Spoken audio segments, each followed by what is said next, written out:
Hello everyone, I'm Shubhi Khanna, the co-founder of UAceIt, and today we're here with a very special person. We have Prishita Ray with us, a final year student from VIT Vellore, who has successfully cracked GSoC this year. So thank you so much for being with us today, Prishita, and a huge congratulations for not only getting cleared in the initial rounds, but actually seeing your project at the very end of GSoC. It's a huge achievement and we're really proud of you. So getting to Thank you. It's a pleasure. And indeed, and getting to the very first question, something that most students are really eager to ask: how did you prepare for GSoC, and what were some things that really helped you with the whole application process? So I actually wanted to participate in GSoC like since my first year. So I started preparing like last year.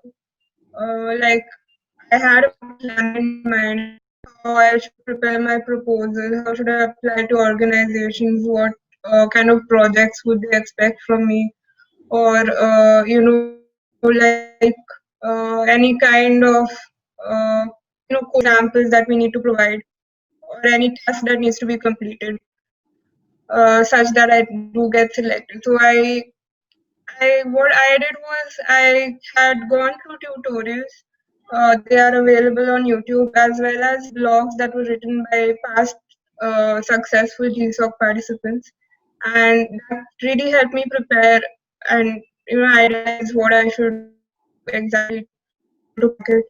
I started on last year August, and on GitHub there was a repository for GSoC proposals. So I had gone through that. That really helped me a lot. Um, Around November, I started, making a list of organizations that I would be interested to work in. I would be interested, participated in GSoC. I personally am interested in machine learning applications and data structures and algorithms. So I was going through the list of organizations, and I had shortlisted around 3 to 4 um, organizations that would the projects would interest me. Some of them, like for example MLPAC, and Apertium. Apertium is a natural language processing based organization, so they work in that domain. Apart from that, I was also keen on working with AMA code, but this year the organization did not get selected.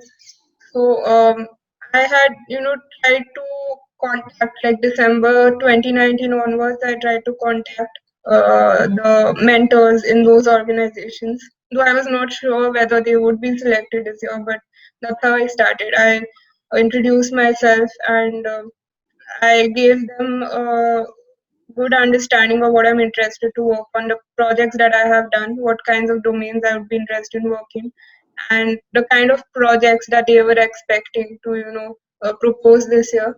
So this is what I had planned. I started with MLPAC, and one important thing is there are some organizations that would expect you to do a lot of coding, and others would be more focused on your experiential knowledge, provided that you are good in coding. So, and this is one thing, like when I was going through code bases of MLPAC or Apertium, for example, it was very difficult to understand for me. Like, I knew that even if it's something related to my interest, I don't think I could make a successful contribution because the code was very complicated. It's very difficult to understand. Around Jan, I started looking at other organizations, and that is the time when organizations apply to GSoC before they get selected, right?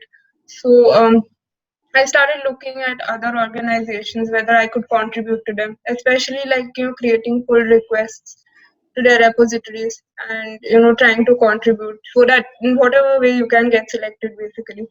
Um, so I had initially planned on joining AMA Code. I tried to open a few issues on GitHub, but this year sadly they were not selected. So for a backup, I had also another organization in mind, FrameNetBrasil, and I really liked the domain they were working. frame semantics, and luckily I had taken natural language processing that sem. So I had a fresh understanding of that subject. That course I had just recently completed it, my fifth sem.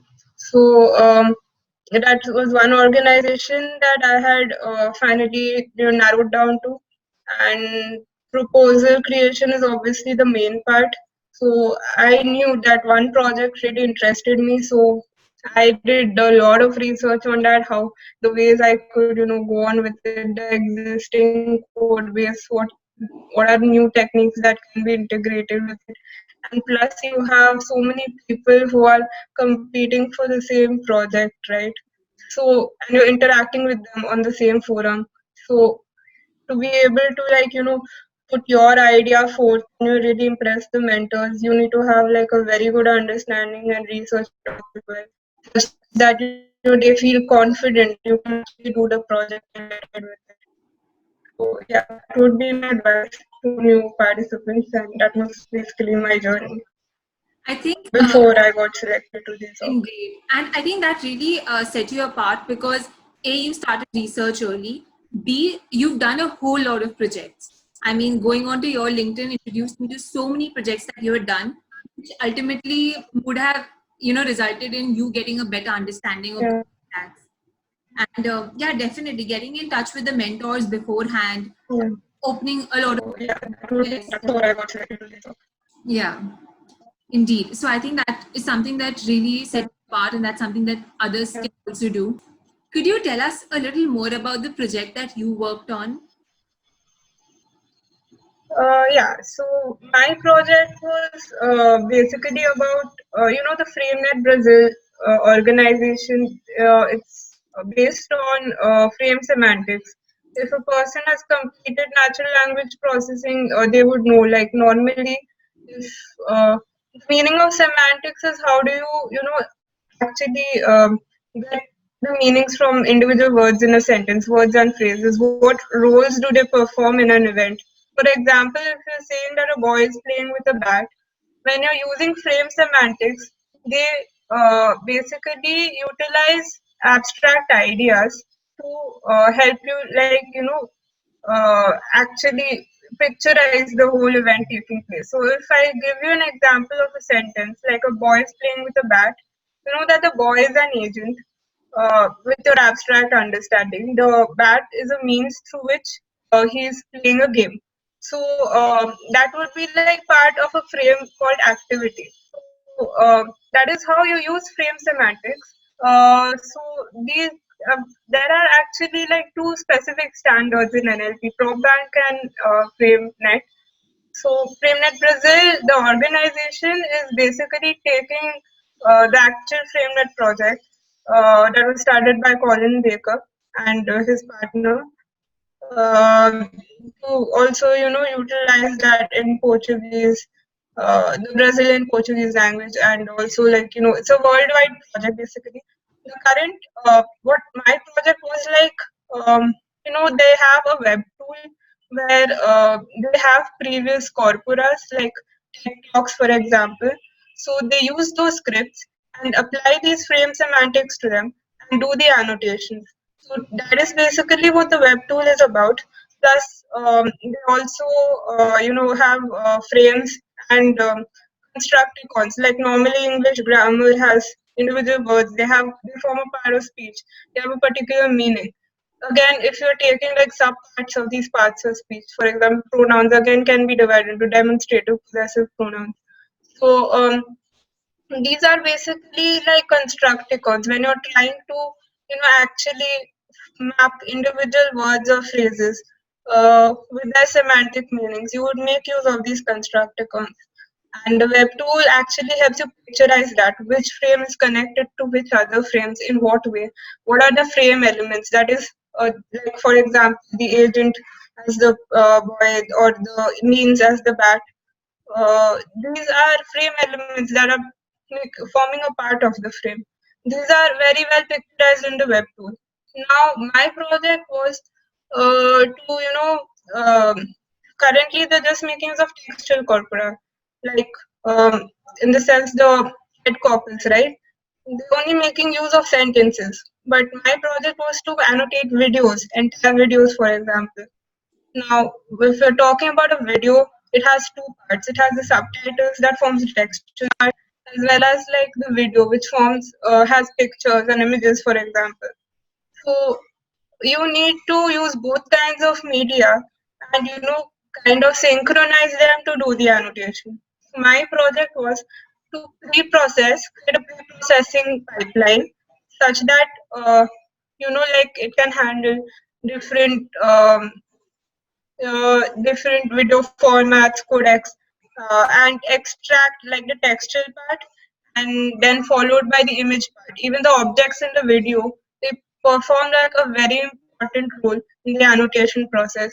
So, if a video is showing a boy playing with a bat, to identify individual objects in the video, like the boy, the bat, as well as the other events and other objects taking part, would form the objects part, and the texture part is the subtitles. So basically, you need to pre-process the video and extract this information from the video so that it helps you to annotate it. The annotation part will be already done in the web tool, so my part was to pre-process it. And finally, after the annotation is done, how do you report? Like, for example, in the video, how do you report which frames are identified, which frame elements are identified?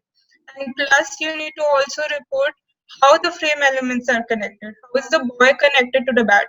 What role does the boy play with the bat? These are the reports that I had to create in the third part. This was basically what my project was about. This was a very interesting project, I'd say. And I think it's so relevant because now we have so many videos in terms of YouTube, Instagram Reels that, I would say this is the need of the hour, given the kind of media, if you're being able to create such tools which can annotate to such a brilliant extent and so efficiently, then this is something that is of a lot of use and, a potential value in the future as well. All that is great. I think since you were also working towards it, you were interested in NLP, it was a really fun project for you. But at the same time, we cannot ignore that GSoC does take a lot of time. I think, and I'm not just talking about the GSoC period, even before that, when you're preparing for it, the application. So I'm sure a little bit of it would have coincided with your college days as well. So how did you manage your time? Right. So actually, when my GSoC project started, the working period started around June, and I was also selected to work for another internship around that time with Visa. So luckily, Visa this year had a virtual program, and there was not a much of workload with regards to that part, and I was also part of a team with respect to that project. So I kind of gave more of the work to my other teammates for the internship part. But yes, GSoC would take around 40 hours per week. That is standard. It may even take more in case you are getting stuck with the project. And to be honest, when my college started in July, there was obviously days, assignments, I mean, and you have to work on projects and stuff. To be honest, I did miss a few assignments. I had to mail professors to tell them that I'm working on this project. Please just consider and stuff. It will take time, but obviously you meet the deadlines, you do need to work. So yes, it would take a lot of time. Yeah. Perfect. I think you've already given us a lot of tips on how to start early, look for projects that truly you're passionate about, that you want to work towards, and it's done that you have to work hard. There's no other alternative. Perfect. That's pretty much it for the interview. And thank you so much for all your time. And your answers were very precise. And I'm sure the entire audience is going to benefit a lot. So, yeah, thank you so much.